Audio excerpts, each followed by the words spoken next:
Hello friends, എല്ലാവർക്കും നമസ്കാരം. നിങ്ങളേവരും കാത്തിരിക്കുന്ന നയനയുടെയും ആദർശിന്റെയും ഇന്നത്തെ വിശേഷത്തിലേക്ക് എല്ലാ കൂട്ടുകാർക്കും സ്വാഗതം. എല്ലാവർക്കും നല്ലൊരു ദിവസം ആശംസിച്ചുകൊണ്ട് തന്നെ നമുക്ക് ഇന്നത്തെ വിശേഷത്തിലേക്ക് കിടക്കാം.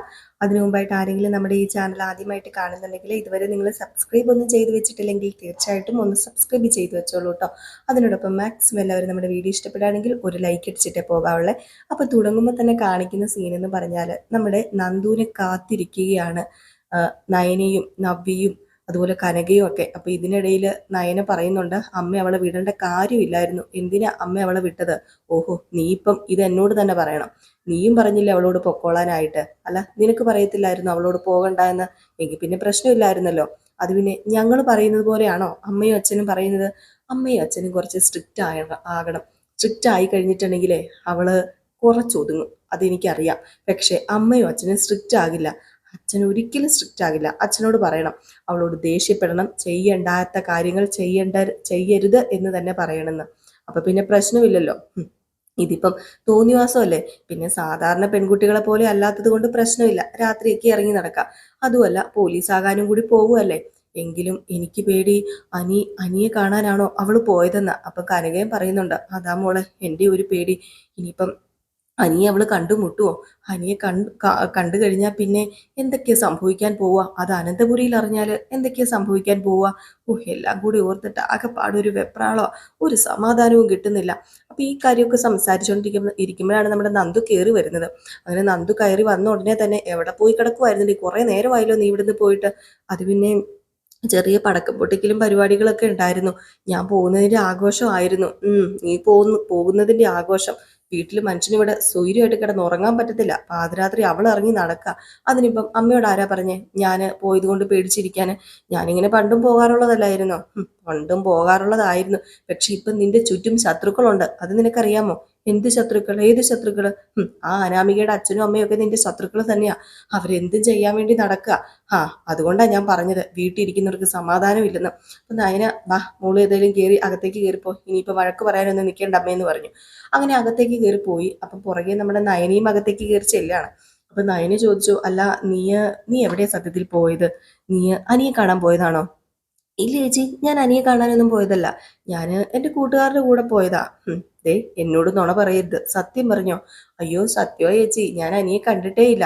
ദേ, ഞാനേ നിന്നോട് ഈ ചോദ്യം ചോദിക്കുന്നതേ വെറുതെയാണെന്നാണോ നീ ഓർത്തത്?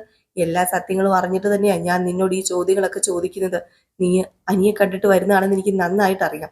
ഇത് കേട്ടപ്പോൾ ഒന്ന് പതറി കേട്ടോ നമ്മുടെ നന്ദു. നന്ദു, അത് പിന്നെ ചേച്ചി, അല്ല, ചേച്ചിയോട് ഞാൻ പറയാം, സത്യങ്ങളൊക്കെ പറയാം. ചേച്ചി, ഞാനൊരു കാര്യം പറയട്ടെ. അനിയുടെ മാനസികാവസ്ഥ, അനിയുടെ കണ്ടീഷൻ അത്രയ്ക്ക് മോശമാണ്. അവന് എന്താ ചെയ്യുന്നതെന്നൊന്നും അവനറിയില്ല.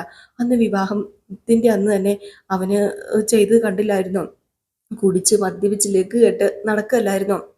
അതുപോലെ വീട്ടിലേക്കൊക്കെ കയറി ചെന്ന് കഴിഞ്ഞിട്ടുണ്ടെങ്കിൽ അവന്റെ അവസ്ഥ എന്തായിരിക്കും? അതുമല്ല, അവൻ മരിക്കും എന്നൊക്കെ പറഞ്ഞു കഴിഞ്ഞാൽ ഞാൻ എങ്ങനെയാ? മിണ്ടിപ്പോകരുത് നീ. അപ്പൊ നീ അവനെ കാണാൻ വേണ്ടി തന്നെ അല്ലേടി പോയത്? അതെ, നീ പോലീസാകാൻ പോവാ, അതെനിക്കറിയാം. പക്ഷെ നിനക്ക് മാത്രമല്ല പോലീസിന്റെ ബുദ്ധി ഉള്ളത്. ഈ ഇരിക്കുന്ന എനിക്കും പോലീസിന്റെ ബുദ്ധി നന്നായിട്ടുണ്ട്. എനിക്കറിയായിരുന്നു നീ അവനെ കാണാനാ പോയതെന്ന്. എന്നോട് ആരും ഒരു സത്യങ്ങളും പറഞ്ഞിട്ടുമില്ല, എനിക്കൊരു സത്യങ്ങളും അറിയത്തുമില്ലായിരുന്നു. ചുമ്മാ ഞാനൊന്ന് എറിഞ്ഞു നോക്കിയതാ. അതേതായാലും കൊള്ളേണ്ട സ്ഥലത്ത് കൊണ്ടു. നന്ദു, ഒരു കാര്യം ഞാൻ പറയാം. നീ പോലീസ് യൂണിഫോം ഇടാൻ പോവുകയാണെന്നോ, നീ ക്യാമ്പിലേക്ക് പോവുകയാണെന്നോ, നാളെ വിഷു ആണെന്നോ ഒന്നും ഞാൻ ഓർക്കില്ല. ചെപ്പക്കുറ്റി തീർത്തൊരെണ്ണം എനിക്ക് തരാൻ അറിയാം. അറിയാലോ അറിയാലോ എൻ്റെ സ്വഭാവം നിനക്ക്. പറഞ്ഞാൽ പറഞ്ഞതുപോലെ ഈ നയനെ ചെയ്തിരിക്കും. അതുകൊണ്ട് ഞാൻ നിന്നോട് പറയാ, ഇനി മേലാൽ ഇത് ആവർത്തിക്കരുത്. ഇനി ഒരിക്കലും നീ അവനെ കാണരുത്, കണ്ടു പോകരുത്. ഒരു കുടുംബജീവിതം തകർത്തിട്ട് നിനക്ക് എന്തടി കിട്ടാൻ പോകുന്നത്?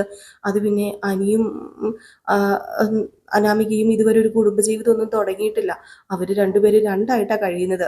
നീ മിണ്ടരുത്. നീ അവരുടെ കുടുംബജീവിതത്തിൽ ചെന്ന് ചകഞ്ഞു നോക്കാൻ നിന്നോട് ആരാ പറഞ്ഞത്? നീ കൂടുതൽ അവരുടെ കുടുംബജീവിതത്തിൽ ചെന്ന് ചകഞ്ഞു നോക്കേണ്ട കാര്യമില്ല. നീ നിന്റെ ജീവിതം സേഫ് ആക്കാൻ നോക്കിക്കോ. അല്ലാതെ മറ്റുള്ളവരുടെ ജീവിതം സേഫ് ആക്കാൻ നീ കൂടുതൽ ഇറങ്ങി തിരിക്കരുതേ. നന്ദു, അറിയാലോ, ഞാൻ ഒന്നും കൂടെ പറയാ, ഇത് നിന്റെ ലാസ്റ്റ് വാണിങ്ങാ. ഇനി ഇത് ആവർത്തിക്കരുത് എന്ന് പറഞ്ഞ് നയന റൂമിൽ നിന്ന് അങ്ങ് ഇറങ്ങിപ്പോയി കേട്ടോ. ഏതായാലും നന്ദു അങ്ങ് അയ്യടാന്നായിപ്പോയി. കാരണം നന്ദു ഒരിക്കലും പ്രതീക്ഷിച്ചിരുന്നില്ല ഇങ്ങനെ ഒരു സംഭവം നടക്കുമെന്ന്.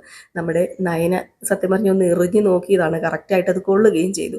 ഈ സമയം പിന്നെ കാണിക്കുന്നത് നമ്മുടെ അനിയാണ് കേട്ടോ. അപ്പൊ അനി വീട്ടിലേക്ക് കയറി ചെല്ലുന്നു. അവിടെ നമ്മുടെ ദേവയാനി ഉണ്ട്. അപ്പം ദേവയാനി ഇങ്ങ് വരിക. ദേവയാനി ഇങ്ങ് വന്നിട്ട്, അനിയുടെ മുഖത്ത് നോക്കിയിട്ട് ഒറ്റ അടി കൊടുക്കുകയാണ് കേട്ടോ. അപ്പം പെട്ടെന്ന് ഇങ്ങനെ മുഖം അങ്ങോട്ട് മാറ്റി. എന്തിനാണെന്ന് മനസ്സിലായില്ല. അപ്പോഴത്തേക്ക് നമ്മുടെ ദേവേനെ ചോദിച്ചു, ഈ അടി എന്തിനാണെന്ന് നിനക്ക് മനസ്സിലായില്ലല്ലേ? ഞാൻ മനസ്സിലാക്കി തരാടാ. എടാ, നീ ഇപ്പൊ എവിടെ പോയിട്ട് വരികയാടാ? നീ ഇപ്പം അവളെ കാണാൻ പോയതല്ലേ, നിന്റെ മറ്റവളെ, ആ നന്ദുവിനെ. അത് പിന്നെ വല്യമ്മേ, നീ അത് പിന്നെ ഇത് പിന്നെ എന്ന് പറഞ്ഞ് ഉരുണ്ട് കളിക്കരുത്, മിണ്ടിപ്പോകരുത്. നിന്നെക്കുറിച്ച് ഓർക്കുമ്പോൾ സത്യം പറഞ്ഞാൽ എനിക്കൊരു അറപ്പും വീർപ്പും തോന്നുക. നീ കഴുത്തിൽ താലി കെട്ടി ഒരു പെണ്ണിവിടെ ഇരിക്കുമ്പോഴാണോടാ നീ കണ്ട പെണ്ണും കൂടെ പുറകെ തെണ്ടാൻ നടക്കുന്നത്? വൃത്തികെട്ടവനെ. നീയേ സത്യം പറഞ്ഞ അനന്തപുരി തറവാട്ടിന്റെ അപമാനമായിട്ട് മാറിക്കൊണ്ടിരിക്കുക.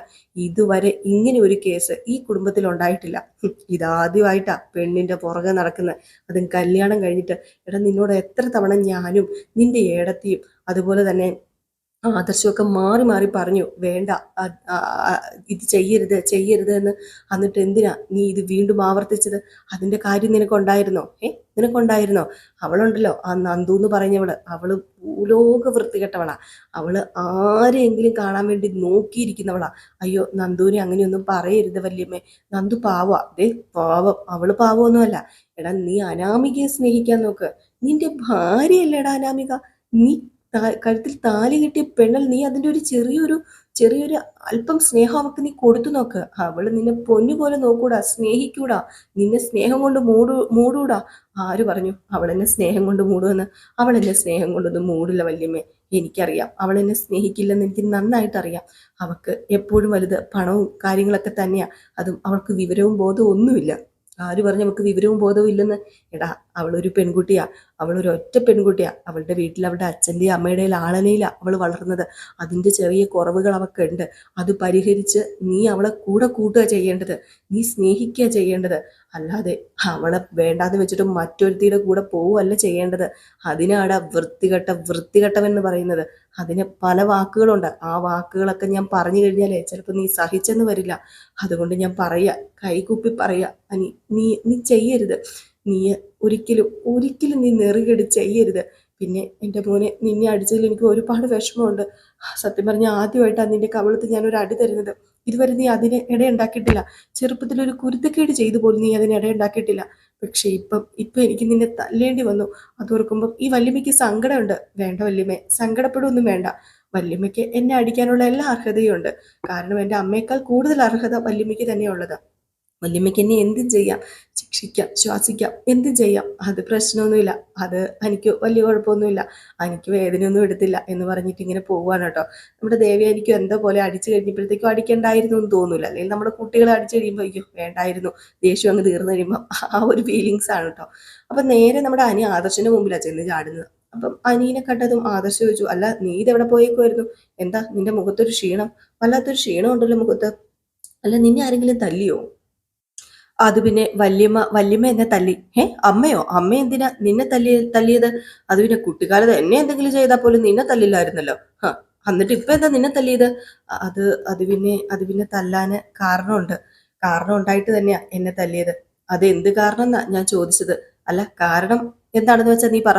അത് പിന്നെ ഞാന് ഇന്ന് വൈകിട്ട് ഒരു ചെറിയ പാർട്ടിയില് കൂടിയായിരുന്നു. അവിടെ നന്ദു വന്നായിരുന്നു. അതുകൊണ്ട് തന്നെ ഞാൻ നിന്നെ കാത്ത് ഇരുന്നത്. നീയും അനിയും തമ്മിൽ കണ്ടത് അമ്മ അറിഞ്ഞെന്ന്.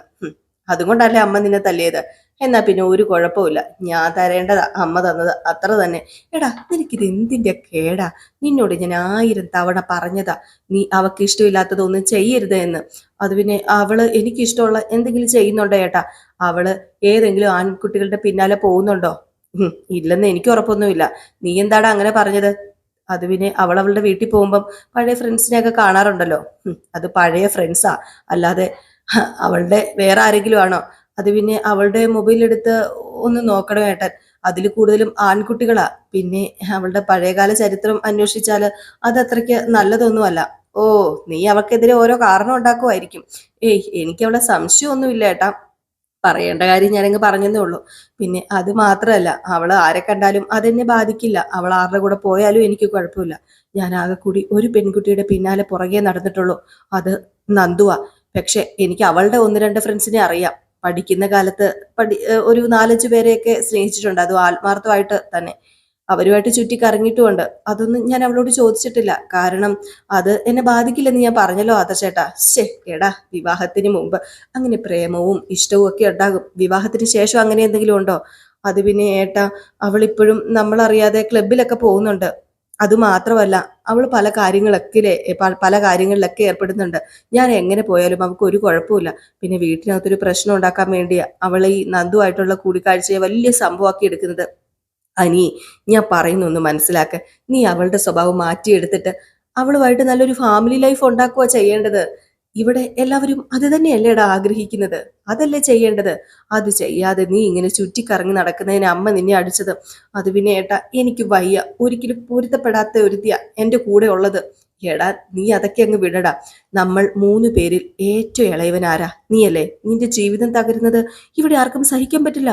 പ്രത്യേകിച്ച് മുത്തശ്ശനും മുത്തശ്ശിക്കും. അത് നീ ഒന്ന് മനസ്സിലാക്കണം. അതറിഞ്ഞ് നീ പ്രവർത്തിക്കണം. നയനയ്ക്കും അവളുടെ അച്ഛനും അമ്മയ്ക്കും നീയും നന്ദുവും തമ്മിൽ കൂട്ടുകൂടുന്ന ഇഷ്ടമല്ല. അതുകൊണ്ടാ നയനെ എന്നെ വിളിച്ച് പരാതി പറഞ്ഞത്. ദൈവത്തെ ഓർത്ത് നീ ഒന്ന് മാറാൻ നോക്ക്. ഇത് എല്ലാവരുടെയും ഒരു അപേക്ഷയാ. എന്റെ മോനെ, എല്ലാ ബന്ധത്തിലും ഉണ്ടല്ലോ പ്രശ്നമൊക്കെ. ഞാൻ നയനും തമ്മിൽ എങ്ങനെയാ ജീവിച്ചത്, ഇപ്പൊ എങ്ങനെയാ ജീവിക്കുന്നത്, അതൊക്കെ നീ കാണുന്നതല്ലേ. അതൊക്കെ കണ്ട് നീ പഠിക്ക്. എടാ, നിന്നെ വിഷമിപ്പിക്കാൻ വേണ്ടി പറഞ്ഞതല്ല. നീ എന്താ ഒന്നും മിണ്ടാത്തത്? എനിക്കൊന്നും പറയാനില്ല ഏട്ടാ. ഞാൻ എന്ത് പറയാനാ? എന്റെ ജീവിതം തകർന്നു. എനിക്ക് അത്രേ അറിയത്തുള്ളൂ. വേറെ ഒന്നും എനിക്ക് അറിയില്ല എന്നും പറഞ്ഞുകൊണ്ട് നമ്മുടെ അനി അങ്ങ് പോവുകയാണ്. ഇതൊക്കെ കേട്ട് കഴിയുമ്പോൾ ആദർശന് ഭയങ്കര വിഷമമൊക്കെ ആവുന്നുണ്ട് കേട്ടോ. പിന്നെ കാണിക്കുന്ന സീൻ എന്ന് പറഞ്ഞിട്ടുണ്ടെങ്കിൽ നമ്മുടെ നയനയും നന്ദുവും ഒരുമിച്ചാണ് കേട്ടോ കിടക്കുന്നത്. അങ്ങനെ അവർ കിടന്ന് ഉറങ്ങാണ്. ഇതേ സമയം അനിയെ കാണിക്കുന്നുണ്ട്. അനിക്കൊരു സമാധാനം ഇല്ലാതെ അനിയും കിടന്ന് ഉറങ്ങാണ്. ഉറങ്ങുന്നില്ല, അനി ഉണർന്ന് നിൽക്കുകയാണ് കേട്ടോ. ഉണർന്ന് കിടക്കാണ്. അങ്ങോട്ടും ഇങ്ങോട്ടും ഒക്കെ തിരിഞ്ഞും മറിഞ്ഞും ഒക്കെ കിടക്കുന്നുണ്ട്. അങ്ങനെ ഇരിക്കുമ്പോഴാണ് പെട്ടെന്ന് അനി നമ്മുടെ നന്ദുവിന്റെ ഫോണിലേക്ക് ഒരു മെസ്സേജ് അയക്കുന്നത്. നന്ദു നല്ല ഉറക്കമായതുകൊണ്ട് അത് നന്ദു കാണുന്നില്ല. പെട്ടെന്ന് നമ്മുടെ നയനയാട്ടോ കാണുന്നത്. നയനെ ആ മെസ്സേജ് എടുത്ത് ഇങ്ങനെ നോക്കിയപ്പോഴത്തേക്കും ഗുഡ് നൈറ്റ് എന്ന് പറഞ്ഞ ഒരു ലവിന്റെ അകത്ത്, ഒരു ഹാർട്ടിനകത്ത് ഗുഡ് നൈറ്റ് എന്ന് പറഞ്ഞാണ് അയച്ചിരിക്കുന്നത്. അപ്പൊ ഇത് കണ്ടത് സത്യം പറഞ്ഞിട്ടുണ്ടെങ്കിൽ നമ്മുടെ നയനയ്ക്ക് പേടിയായി. ഇവര് തമ്മിലുള്ള ആ ഒരു ബന്ധം ഇപ്പോഴും ഉണ്ടെന്ന് തന്നെ മനസ്സിലാക്കാം. ഏതായാലും ഈ സമയത്ത് നമ്മുടെ നയന മനസ്സിൽ വിചാരിക്കുക, അനാമിക അവിടെ ഉണ്ട്. എന്നിട്ടും ഈ സമയത്ത് എന്തിനാ അവന് ഗുഡ് നൈറ്റ് അയച്ചിരിക്കുന്നത്? വെറും ഒരു ഗുഡ് നൈറ്റ് ആണെങ്കിലും ഇത് ശരിയായ പോക്കല്ലല്ലോ എന്നൊക്കെയാണ് ഇങ്ങനെ വിചാരിക്കുന്നത്. ഈ സമയത്ത് പിന്നെയും കാണിക്കുന്നത് നമ്മുടെ അനിയാണ് കേട്ടോ. അനി അകത്ത് അനാമികയുടെ ഒക്കെ റൂമിനകത്ത് നിന്ന് ഇറങ്ങി വരികയാണ്. ഇറങ്ങി വന്ന് വീണ്ടും മെസ്സേജ് അയക്കാൻ വേണ്ടി എന്തൊക്കെയോ ഫോണിൽ ഇങ്ങനെ ടൈപ്പ് ചെയ്യാണ്. നമ്മുടെ നയനയുടെ കയ്യിലാണ് ഇരിക്കുന്നതെന്ന് അറിയില്ല കേട്ടോ ഫോണ്. എന്നിട്ട് നമ്മുടെ അനിയാണെങ്കിൽ ഇതെന്താ അവള് കണ്ടിട്ട് തിരിച്ച് മെസ്സേജ് അയക്കാത്തെ? കണ്ടിട്ട് തിരിച്ച് മെസ്സേജ് അയക്കേണ്ടതായിരുന്നല്ലോ. അപ്പോഴത്തേക്ക് നമ്മുടെ നയനയാണെങ്കിൽ ഇങ്ങനെ മനസ്സിൽ വിചാരിക്കുക, സ്നേഹിക്കുന്നവരെ രണ്ടാക്കേണ്ട ഒരു കാര്യമില്ലായിരുന്നു. ഇനിയിപ്പോ ഇതിനെക്കുറിച്ച് ചിന്തിച്ചിട്ട് എന്താ കാര്യം?